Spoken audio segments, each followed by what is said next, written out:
Overall, Morocco is close to being a developed country. Their agriculture is self-sufficient and employs 40% of their workforce. The highest grossing industry is the tourism along the coast. It provides a lot of jobs and stimulates the economy.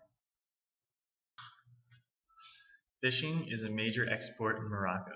Morocco also contains the largest seafood market in northern Africa. Morocco is also the world's leading exporter of phosphate, which is used in fertilizers and other home goods like detergents. So what is holding them back, you ask? Well, today Morocco imports 94% of its primary energy. Morocco is dependent on other nations for petroleum and coal to fuel its own power plants.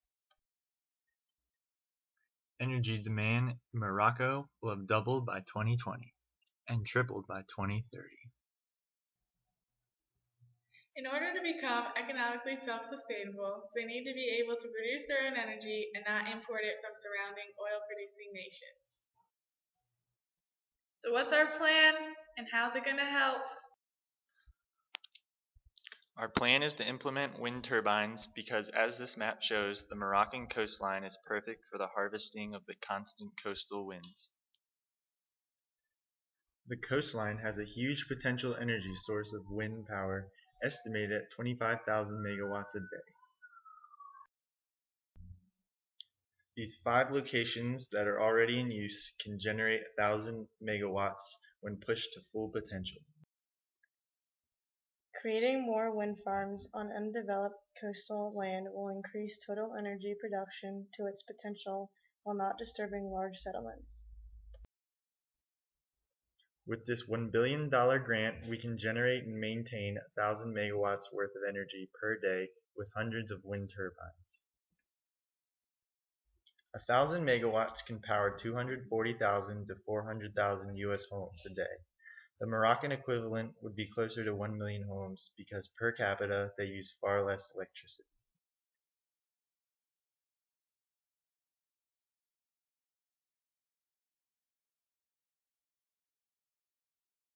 As this graph shows, only when you are within 100 meters do wind turbines become loud enough to notice.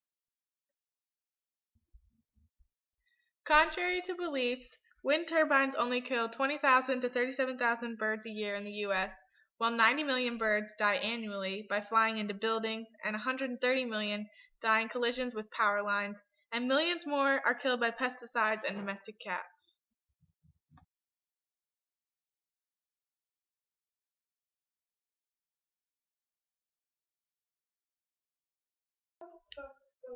With continued investment in renewable energy, Morocco should be able to export energy to Europe in the next 30 years for a sizable profit. On a side note, Morocco is already connected to the Spanish power grid, meaning the infrastructure already exists. Wind energy will help rural communities because locals can lease their land to corporations and get jobs setting up the wind farms.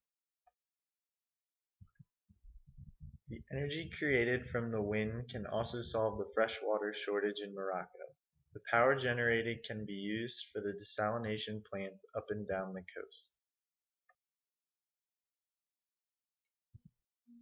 In conclusion, our plan to use the grant solely on wind energy will pay off because wind is free and abundant.